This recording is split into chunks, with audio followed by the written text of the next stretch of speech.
एकच शेती करूया आपण स्मार्ट शेती. आणि उमेद अभियानाअंतर्गत झाराबला ट्रेनिंगला गेलेलो.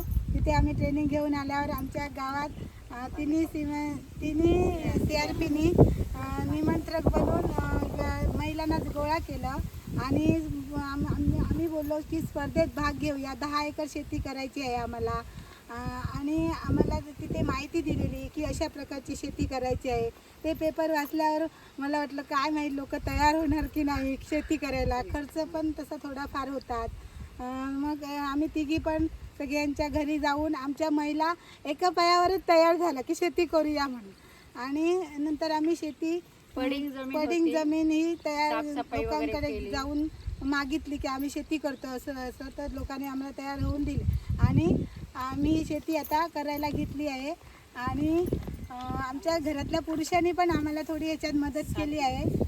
आणि आम्ही इथे आल्यावर आम्हाला शेतीत आनंद वाटतो भरपूर. शेती करायला जे दुखणं विकणं असतं आमचं ते पळून जातं.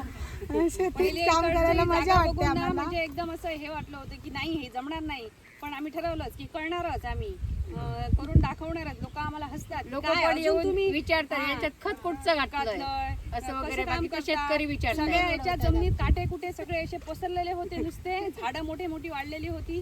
ती आम्ही सगळ्या आमच्या पुरुषांनी सगळं आम्हाला मदत केली. त्यांच्या याच्यामुळे आम्ही सहकार्यामुळे आम्ही हे सगळं एवढं असं करू शकलो. आणि बरं वाटतं काम करताना. पण आम्ही एवढी शेती केली नव्हती, थोडीफारच आम्ही स्वतः करायची.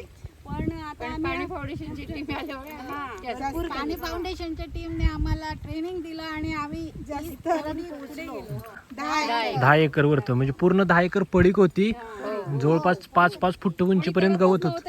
कोण करत नव्हतं. 20 वर्ष लोक आम्हाला विचारतात खत कुठचं वापरलं, काय केलं तुम्ही एवढं. बघून हा म्हणजे इथं आसपास मधल्या सगळ्या पिकांपेक्षा तुमचं पीक चांगलं आहे. आणि मग हे कशामुळे चांगलं आहे? पाणी फाउंडेशन आम्ही हिरवळीचं खत घातलं. आम्ही पाणी फाउंडेशन तर्फे झाराबला ट्रेनिंग घेतलेलं. तिथे आम्ही पद्धत शिकलो. त्यामुळे आम्हाला SOP पद्धतीने शेती करायची कशी ते माहिती नव्हतं. हे ट्रेनिंग घेतल्यामुळे आम्हाला SOP पद्धतीने कशी शेती करायची ते माहीत झालं.